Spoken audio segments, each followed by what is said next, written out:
അടുത്തുള്ള നേരെ മിലിറ്ററി ഹോസ്പിറ്റലിൽ പോയോ അതോ ഫസ്റ്റ് എയ്ഡ് തരാൻ വേണ്ടിയിട്ട് വേറെ വല്ലതും കൊണ്ടുപോയോ? നമ്മുടെ അവിടെ നിന്ന് തന്നെ ഫസ്റ്റ് എയ്ഡ് തന്നു. അവിടെ യൂണിറ്റിന്റെ MA റൂമിൽ നിന്ന് തന്നെ ഫസ്റ്റ് എയ്ഡ് തന്നു. അതിനുശേഷം നേരെ അങ്ങോട്ട് കൊണ്ടുപോയി.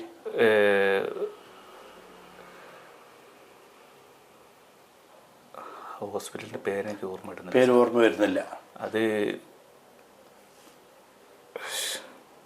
സാരമില്ല സാർ ടെൻഷൻ അടിക്കണ്ട പ്ലീസ്. ഇദ്ദേഹത്തിന് മാരകമായിട്ടുള്ള പരിക്ക് പറ്റിയ കാരണം ഇപ്പോഴും നമ്മളോട് പല കാര്യങ്ങളും പറയുമ്പോഴോ വളരെ ആലോചിക്കേണ്ടി വരുന്നുണ്ട്. പെട്ടെന്ന് സഡൻലി നമുക്കൊരു മറുപടി തരാൻ പറ്റാത്ത ഒരു അവസ്ഥയിലുണ്ട്. കാരണം ആ മെമ്മറിക്ക് കുറച്ച് പ്രോബ്ലംസ് വന്നിട്ടുണ്ട്. അത് കാരണം പ്രേക്ഷകരും കുറച്ച് ക്ഷമിക്കണം, ആ ഒരു ബുദ്ധിമുട്ട് മനസ്സിലാക്കണം. നമ്മൾ അവരോട് സഹകരിക്കാൻ തയ്യാറാണ്. അങ്ങനെ സാറേ, എന്നിട്ട് നേരെ മണിപ്പൂരിൽ തന്നെയുള്ള ഒരു എയർഫോഴ്സിന്റെ ഹോസ്പിറ്റലായിരുന്നു സാർ. അത് എനിക്ക് കിട്ടുന്നില്ല. മണിപ്പൂരിന്റെ അവിടെ തന്നെയുള്ള എയർഫോഴ്സ് ഹോസ്പിറ്റൽ, എയർഫോഴ്സിന്റെ അണ്ടറിലുള്ള ഹോസ്പിറ്റലായിരുന്നു ഫസ്റ്റ് പോകുന്നത്. അപ്പോൾ അതില് ഒരാൾ എന്നെ ശിവാനന്ദൻ സാറിന് ഒരാൾ കണ്ടുപോയത് അവരെയും പിന്നെ അവിടുത്തെ പറ്റൂല എന്ന് പറഞ്ഞാൽ നമ്മൾ ഗുവാഹട്ടി MHലേക്ക് വന്നു. ഗുവാഹട്ടി മിലിറ്ററി ഹോസ്പിറ്റലിലേക്ക് കൊണ്ടുവന്നു. അവിടുന്ന് കുറച്ച് ഇതൊക്കെ ആയിട്ട് ഇവിടെ നിന്ന് ശരിയാവില്ല എന്ന് പറഞ്ഞിട്ട് ബാഗ്ഡോഗ്ര ബേസ് ഹോസ്പിറ്റല്, നമ്മളെ വെസ്റ്റ് ബംഗാളിലെ അവിടുന്ന് ഇത് മൊത്തം ചെയ്ത്. അപ്പൊ അത് എത്ര സമയം എടുത്തു സാറിന്റെ ട്രീറ്റ്മെന്റിന് വേണ്ടിയിട്ട്? ഒരുപാട് എടുത്തു സാർ. ഏകദേശം 1 വർഷത്തിന്റെ അടുത്ത് ഞാൻ 1 വർഷത്തിനകത്ത് ഹോസ്പിറ്റലിൽ തന്നെ ആയിരുന്നു. ഇതിന്റെ പല പ്രാവശ്യം സർജറി ചെയ്യേണ്ട വന്നു അല്ലേ?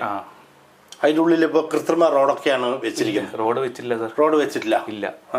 ഈ കമ്പി ഇങ്ങനെ പുറത്തോടെ ഇട്ടിട്ട് ഇങ്ങനെ 2 കമ്പി ഈ എല്ലിൽ തറയുടെ അടയാളമുണ്ട്, ഇങ്ങനെ തറപ്പിച്ചിട്ട് ഇങ്ങനെ പുറത്തേക്ക് ഇട്ട് 2 കമ്പി, പിന്നെ 2 ഇങ്ങനെ ഇട്ട് അങ്ങനെ ഇട്ട് വെച്ചിരിക്കുക. അങ്ങനെ ഇട്ടിട്ട് ഏകദേശം ഒരു 7-8 മാസമായിട്ടുണ്ടാവും.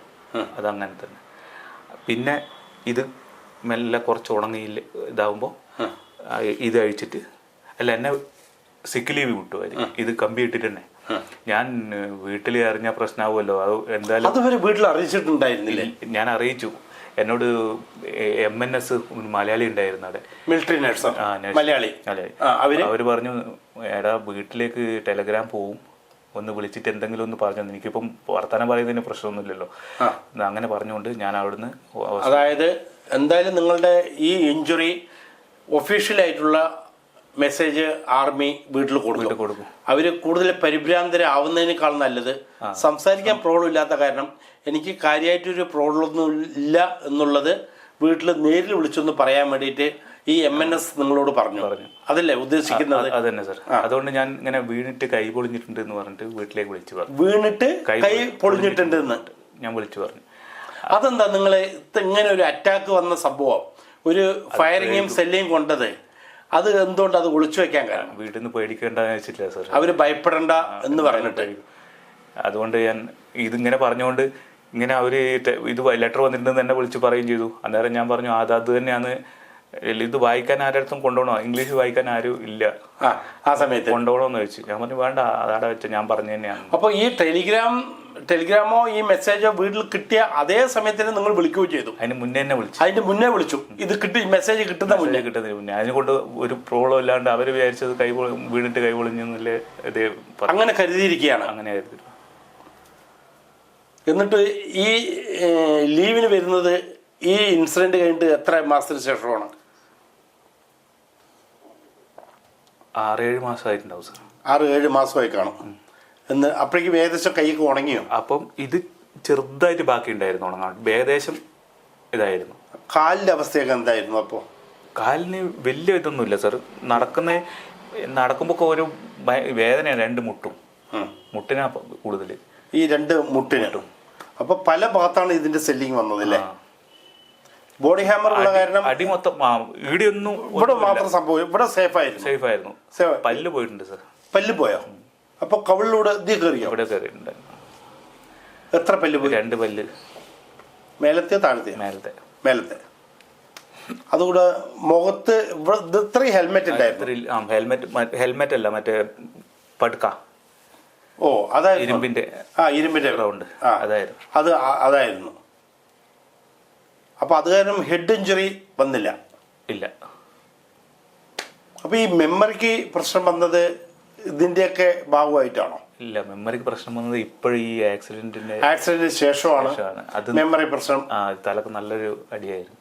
Okay sir. അപ്പോൾ സാർ പറഞ്ഞല്ലോ വളരെ ഷോർട്ട് സർവീസിലാണ് ഈ അപകടം നേരിടേണ്ടി വന്നത്.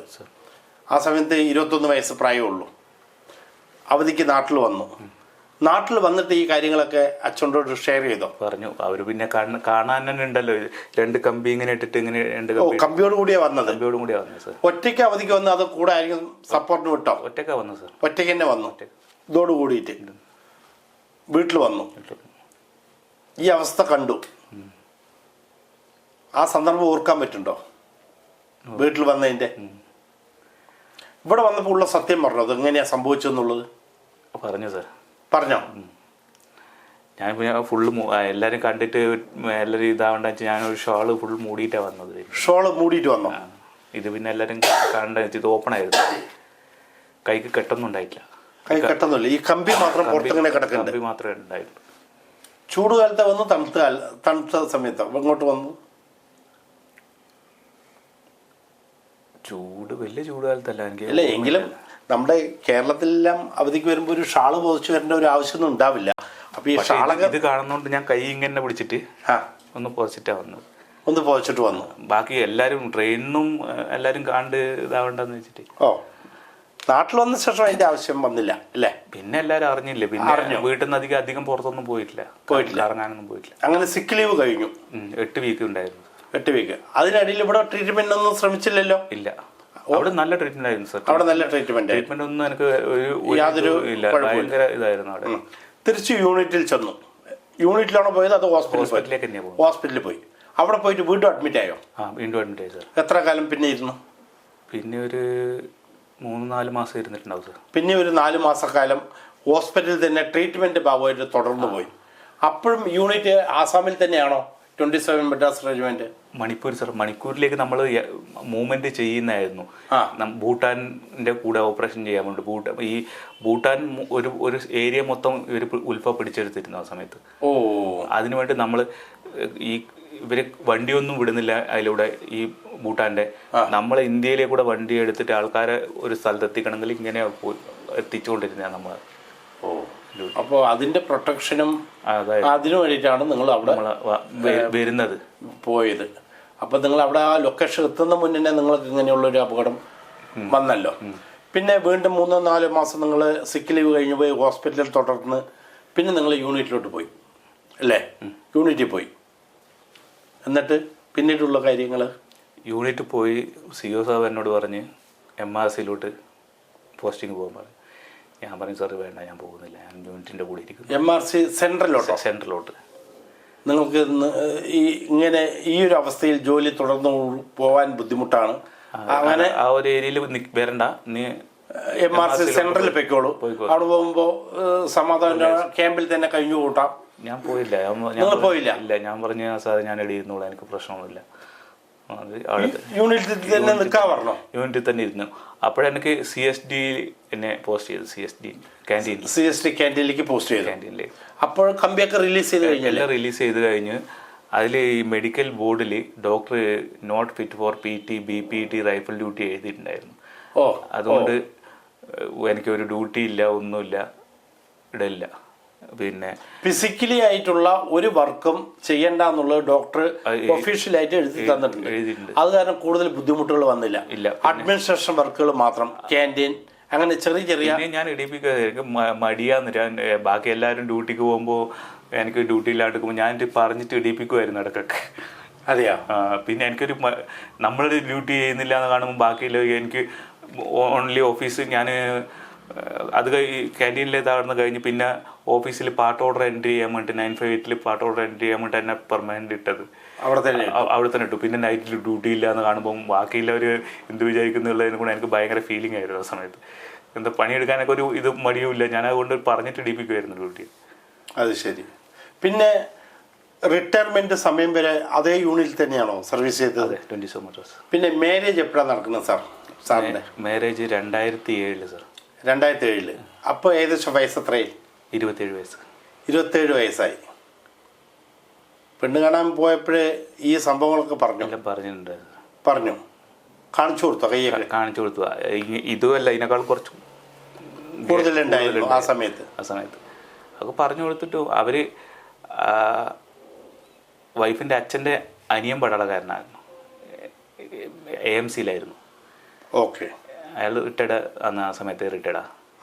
അപ്പോൾ അവർക്കെല്ലാം എല്ലാവർക്കും അറിയുന്ന തന്നെയാണ്. അതുകൊണ്ട് ഈ ആർമിയിലെ ഈ കാര്യങ്ങളെല്ലാം ഏറെക്കുറെ വൈഫിൻ്റെ കുടുംബത്തൊരു പട്ടാളക്കാരനുള്ളത് കാരണം ഏറെക്കുറെ അവർക്ക് കാര്യങ്ങളൊക്കെ അറിയാൻ പറ്റുമായിരുന്നു. അത് കാരണം അവർ അതിന് ഒബ്ജക്ഷൻ ഒന്നും പറഞ്ഞില്ല. റെഡിയായി. ആ ഒരു പെണ്ണാണല്ലേ ഉണ്ടായിട്ട് ഒരു കല്യാണം ആകെ ഒരു കുട്ടിയെ കാണാൻ പറ്റുള്ളൂ. ആ കുട്ടിയായിട്ട് വിവാഹം ചെയ്യാനുള്ള ഭാഗ്യം കിട്ടി. ഈ നമ്മുടെ പോരായ്മകളൊക്കെ പറഞ്ഞ് ബോധ്യപ്പെടുത്താൻ പറ്റി. അതെ. തിരിച്ച് യൂണിറ്റിൽ പോയി അല്ലേ? പിന്നെ എത്ര കാലം ജോലി ചെയ്ത് അതിന് ശേഷം? അതിനുശേഷം തന്നെയാണ് സാർ 15 കൊല്ലം. 2015 സെപ്റ്റംബർ 30 ഞാൻ ഔട്ടാവുന്നത്. 2015 സെപ്റ്റംബർ 30 ഔട്ടാവുന്നത്. ലാസ്റ്റ് സർവീസ് എവിടെയായിരുന്നു? ഏത് ലൊക്കേഷനിലായിരുന്നു? കുഴപ്പമില്ല, ചിന്തിച്ചിട്ട് കിട്ടുന്നില്ല എന്നുണ്ടെങ്കിൽ വിട്ടേക്ക്. അത് കിട്ടും. സാരമില്ല സാറേ, ഞാൻ ആ ചോദ്യം ഇല്ലയെന്ന് വിചാരിച്ചാൽ മതി. റിക്കാർഡ് ഓഫീസ് ഇവിടെ ഊട്ടി തന്നെയായിരുന്നു അല്ലേ?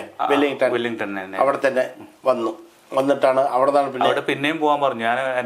എനിക്ക് യൂണിറ്റ് വിട്ട് പോകാൻ ഭയങ്കര മടിയായിരുന്നു. യൂണിറ്റിന്റെ കൂടെ തന്നെ ഫുൾ സർവീസ് യൂണിറ്റ് ഒപ്പം തന്നെ ചെയ്തു. ഞാൻ IT കോഴ്സ് കിട്ടുന്നുണ്ട് പറഞ്ഞിട്ട് ഞാൻ IT കംപ്ലീറ്റ് ചെയ്തില്ലല്ലോ. ഓൺ ജോബ് ട്രെയിനിങ് OJT നമ്മുടെ ഇതില് QMT പൂനെയില്. അപ്പോൾ അപ്ലൈ ചെയ്താൽ കിട്ടി. അങ്ങനെ 2 കൊല്ലത്തേക്ക് CSO തന്നെ ആ കോഴ്സിന് വിട്ടു. അവിടെ ഇലക്ട്രീഷ്യൻ കോഴ്സ് ചെയ്തു. സാർ ഇപ്പോൾ വല്ല ജോലി ചെയ്യുന്നുണ്ടോ? ഇപ്പം ഞാൻ പിന്നെ MRPL നമ്മൾ ഓയിൽ ശുദ്ധീകരിക്കുന്ന അതിൽ സെക്യൂരിറ്റി സൂപ്പർവൈസറായിട്ട് വർക്ക് ചെയ്യുന്നുണ്ട്. സെക്യൂരിറ്റി സൂപ്പർവൈസറായിട്ട് എത്ര വർഷമായി? 3 വർഷമായി സാർ. 3 വർഷമായി അതിൽ ചെയ്യാൻ തുടങ്ങിയിട്ട്. 2015 വന്നല്ലോ. വന്നിട്ട് ഈ 3 വർഷം മുന്നേ വരെ ആ ഡ്യൂറേഷനിൽ എന്തായിരുന്നു ചെയ്ത്? ആ സമയത്ത് എൻ്റെ വൈഫിൻ്റെ ചേച്ചീൻ്റെ ഭർത്താവിന് ബസ്സിൻ്റെ ചേസ് വന്നു കഴിഞ്ഞാൽ ബസ്സിൻ്റെ ബോഡി കെട്ടേണ്ട ഫുൾ സാധനത്തിൻ്റെ ഷോപ്പായിരുന്നു. ഓക്കെ. അപ്പോൾ അവർ കണ്ണൂരേ ഉള്ളൂ ഒരു ഷോപ്പ്. അപ്പോൾ ഇവിടെയൊക്കെ വർക്ക്ഷോപ്പുണ്ട് നമ്മളെ പയ്യന്നൂർ ഭാഗത്തൊക്കെ. അതായത് കണ്ണൂർ ഇവിടെ അടുത്ത് തന്നെയാണ്. പിന്നെ അപ്പോൾ ഞാൻ വന്ന സമയത്ത് എന്നോട് പറഞ്ഞു, നീ വേറെ ജോലിയൊന്നും നോക്കല്ല എന്ന് പറഞ്ഞ് പയ്യന്നൂർ ഒരു ഷോപ്പ് ഇട്ടു 7 ലോഡ്. എന്നെ അതിൽ ആക്കി. എന്നോട് പറഞ്ഞു വേറെ ജോലിയൊന്നും നോക്കല്ല. അങ്ങനെ ഒരു 3 വർഷം ഞാൻ അതിൽ ചെയ്ത്. ആ കൊറോണേൻ്റെ സമയത്ത് വളരെ ബുദ്ധിമുട്ടായി പോയി. ഒന്നും വർക്കും നടക്കുന്നില്ല, ഒന്നുമില്ല, എല്ലാം ക്ലോസ് ഡൗൺ ആയല്ലോ. ഭയങ്കര ഇതായില്ലേ. ആ സമയത്താണ് ഞാൻ ഇങ്ങനെ മംഗലാപുരത്തേക്ക് പോകുന്നത് ജോലിക്ക്. ആ സമയത്ത് പോയി ജോലിക്ക് അവിടെ ജോയിൻ ചെയ്തു. എനിക്ക് ഇവരെന്നെ ഇങ്ങോട്ട് തന്നെ വാന്ന് പറഞ്ഞു. ഞാൻ പറഞ്ഞു ഇനി എനിക്ക് പറ്റൂല, വേറൊരു അമ്മേരെ ഇടത്തിലെ മോനുണ്ട്, മോളെ ഭർത്താവ്, അവരെ പിടിച്ചാടിയിട്ട്. Okay sir. സാറ് ആർമിയിൽ ജോയിൻ എന്തെല്ലാം വലിയ പ്രതീക്ഷയായിട്ടാണല്ലോ നമ്മുടെ ഒരു ജോലി കിട്ടിക്കഴിയുമ്പോൾ നമ്മുടെ മനസ്സിനകത്ത് വരിക ആശയങ്ങൾ. ആദ്യത്തെ 3 വർഷത്തിൽ തന്നെ 3 വർഷത്തേക്ക് മുന്നേ ഈ വലിയൊരു അപകടം, തീവ്രവാദികളുടെ ഏറ്റുമുട്ടലിലൂടെ ഈ ഒരു അപകടം നേരിടേണ്ടി വന്നു. പിന്നീട് വിവാഹിതനായി. ഇത്രയും വർഷത്തിനകത്ത് സാർക്ക് എപ്പോഴെങ്കിലും വല്ല നിരാശ തോന്നിയിട്ടുണ്ടോ? എനിക്ക് എത്തിപ്പെടാൻ പറ്റാത്ത, അല്ലെങ്കിൽ എനിക്ക് ജോലി ചെയ്യാൻ പറ്റാത്തൊരു സാഹചര്യത്തിൽ ആയിപ്പോയല്ലോ എന്നുള്ള. അത് ഈ പട്ടാളത്തിൽ തന്നെ സാർ. എനിക്ക് ഡ്യൂട്ടി ഇടാൻ പറഞ്ഞാലും ഇവരിടൂല. എനിക്ക് ആ ഒരു ഭയങ്കര ഫീലിംഗ് ഉണ്ടായിരുന്നു. നമ്മളെപ്പം പണിയെടുത്തിട്ട് ജീവിക്കണം എന്നില്ല ഒരു എന്താ വെച്ചാൽ നമ്മുടെ ബേസിക് ലൈഫ് എങ്ങനെയാണ്. പട്ടാളത്തിൽ ജോയിൻ ചെയ്യുന്ന മുന്നേ വാർപ്പ് പണിക്കും ബിൽഡിംഗ് പണിക്കൊക്കെ പോയ ആളാണ്. തെങ്ങുകയറ്റം ഉണ്ടായിരുന്നു അല്ലേ? അത്രയല്ല അധ്വാനിച്ച കാരണം പട്ടാളത്തിൽ ചെന്ന് ആ ആരോഗ്യം ക്ഷയിച്ചു പോയപ്പോൾ മാനസികമായിട്ട് എൻ്റെ ഹെൽത്തിനനുസരിച്ചുള്ള ഔട്ട്പുട്ട് എനിക്ക് ചെയ്യാൻ കഴിയുന്നില്ലല്ലോ എന്നുള്ള സങ്കടം ഒരുപാട് അലട്ടിക്കൊണ്ടിരുന്നു. പക്ഷെ ചെയ്യാൻ പറ്റായികയൊന്നും ഉണ്ടായില്ല സാർ. എനിക്ക് മാക്സിമം ചെറിയൊരു ഡ്യൂട്ടിയൊക്കെ ചെയ്യുന്നതിന് ഒരു പ്രശ്നം ഉണ്ടായിട്ടില്ല. ഇവര് ഡോക്ടർ എഴുതിയതിനെ കൊണ്ട് എനിക്ക് ഒന്നും തരുന്നില്ല. അത് ഭയങ്കര ഫീലിംഗ് ആയിരുന്നു. അത് ഭയങ്കര വിഷമമായിരുന്നു അല്ലേ? ഡോക്ടർ എങ്ങനെ പറഞ്ഞു ആംസ് ഡ്യൂട്ടിയോ PT പീരീഡ്, BPT, അങ്ങനെ ഹാർഡായിട്ടുള്ളൊരു വർക്കും ഇദ്ദേഹത്തിന് കൊടുക്കാൻ പാടില്ല. കാരണം ആരോഗ്യാവസ്ഥ അവർക്കറിയാലോ, അവരൊക്കെ സർജറി ചെയ്തിട്ടാണല്ലോ ഈ വിധം ആക്കിയെടുത്തിരിക്കുന്നത്. അതുകൊണ്ടാണ് അവരങ്ങനെ ഡോക്യുമെൻറ്റിൽ എഴുതിയിരിക്കുന്നത്. ഓക്കെ സാർ, സാറിനൊപ്പം കുറേ ജോലി ചെയ്തവരൊക്കെ ഉണ്ടാവും, ഇപ്പോൾ റിട്ടയർമെൻറ്റിലുണ്ടാവും, ഇപ്പോൾ സർവീസിലുണ്ടാവും. അവരോടെല്ലാം സാർക്ക് എന്താണ് പറയാനുള്ളത്? നമ്മുടെ ഈ ചാനൽ അവരൊക്കെ വാച്ച് ചെയ്യുന്നുണ്ടാവും, സല്യൂട്ട് മീഡിയൻ്റെ ഇൻ്റർവ്യൂ അവർ കാണാം സാഹചര്യം ഉണ്ടാവും. അവരോടെല്ലാം കൂടെ ജോലി ചെയ്തവരെല്ലാം അവരോട് സാർക്ക് എന്താ പറയാനുള്ളൂ? പറഞ്ഞോളൂ. ഒന്ന് സാർ, നമ്മളെ സേഫ്റ്റി മെയിനായിട്ട് ഫസ്റ്റ് നോക്കുക. ഓൺ സേഫ്റ്റി എവിടെ പോകുന്നുണ്ടെങ്കിലും നമ്മുടെ ഒരു നിരീക്ഷണം എല്ലാ വശത്തും ഉണ്ടായിരിക്കണം. പിന്നെ നമ്മുടെ കൂടെയുള്ളവരെ കൂടെ കുറച്ച് കെയർ ചെയ്യണം. ഓക്കെ, ഇതാണ് ഉള്ളത്. പുതിയ യുവാക്കൾ സൈന്യത്തിലോട്ട് ജോയിൻ ചെയ്യാൻ കാത്തിരിക്കുന്നവരൊക്കെ ഉണ്ട്. അവരോട് സാർക്കുള്ള നിർദ്ദേശം എന്താണ്? അവരോട് ഇത് തന്നെയാണ് സാർ പറയാനുള്ളത്. രാജ്യത്തിന് വേണ്ടിയിട്ട് പൊരുതുക, സ്വയം രക്ഷിക്കുക, രാജ്യത്തെ രക്ഷിക്കുക, സ്വയരക്ഷയും കൂടെ ചെയ്യണം ഫസ്റ്റ്. ഓക്കെ, സാറിൻ്റെ ഇപ്പോൾ എന്തെങ്കിലും ഇപ്പോൾ കുടുംബക്കാരിൽ നിന്ന് സഹായങ്ങളൊക്കെ വേണമല്ലോ ഈ അവസ്ഥയിലുള്ള സമയത്ത്. സാർക്ക് ഏറ്റവും കൂടുതൽ കടപ്പാടുള്ളത് ആരോടാണ്? അതെൻ്റെ വൈഫിനോട് തന്നെയാണ്. വൈഫിനോട് തന്നെയാണ്. അതിൽ പൂർണ്ണ സംതൃപ്തനാണ്. എന്ത് കാര്യത്തിനും എപ്പോൾ കൂടെ ഉണ്ടാവും, എല്ലാം കൂടെ ഉണ്ടാവും. എന്തായാലും ഈ ഒരു മാനസികാവസ്ഥയില്ലേ, ശാരീരിക ക്ഷമത നഷ്ടപ്പെട്ടിട്ട് പോലും എല്ലാം മനസ്സിലാക്കിക്കൊണ്ട് ശ്രീജിത്തിനെ എന്നേക്കും ഇതെൻ്റെ ഹസ്ബൻഡാണ് വന്ന് സ്വീകരിക്കാനുള്ള മനസ്സ് കാണിച്ച ആ ധീരവനിതയ്ക്ക് സല്യൂട്ട് മീഡിയയുടെ ഒരു ബിഗ് സല്യൂട്ട്. സാർക്ക് ഇപ്പോൾ കുട്ടികൾ? ഒരു മോളേ ഉള്ളൂ സാർ. ഒരു മോള് എന്ത് ചെയ്യുന്നു? +1 പഠിക്കുന്നു. ഈ കണ്ടുകൊണ്ടിരിക്കുന്ന എല്ലാ പ്രേക്ഷകർക്ക് വേണ്ടിയും, എല്ലാ എക്സർവിസ്മെൻ ഓർ സൈന്യത്തിൽ ഇപ്പോൾ ജോലിയിലുള്ള എയർഫോഴ്സ്, നേവി, ആർമി ഏവർക്ക് വേണ്ടിയും ഈ ധീര ജവാന് വളരെ ഷോർട്ട് സർവീസിൽ തന്നെ മാരകമായിട്ടുള്ള അപകടം നേരിടേണ്ടി വന്നു. മിലിറ്റൻസിൻ്റെ ഗ്രനേഡ് ആക്രമണവും ഫയറിങ്ങിലൂടെ. ഈ ധീര ജവാന് നിങ്ങൾക്ക് വേണ്ടി ഒരു ബിഗ് സല്യൂട്ട് നൽകുകയാണ്.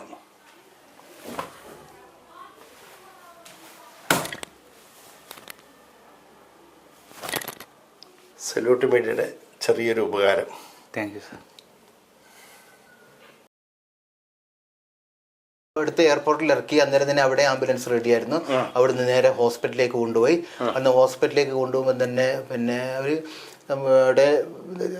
നമ്മളവിടെ കൊണ്ടുപോകുമ്പോൾ തന്നെ കംപ്ലീറ്റ് എന്ന് പറഞ്ഞു കഴിഞ്ഞാൽ ഈ എക്സ്റേ മെഷീനും ഇതെല്ലാം അതിൻ്റെ ഹോസ്പിറ്റലിൻ്റെ ഫ്രണ്ടിൽ തന്നെ വെച്ചിരിക്കുകയാണ്. അത് ഫസ്റ്റ് നമ്മൾ പോകും, അത് ഹോസ്പിറ്റലിലേക്ക് പിന്നെ നമ്മുടെ ഇവിടുന്ന് ഈ ആംബുലൻസിൽ നിന്ന് ഇറക്കുമ്പോൾ തന്നെ നേരെ എക്സ്റേ ചെയ്യുന്നത്.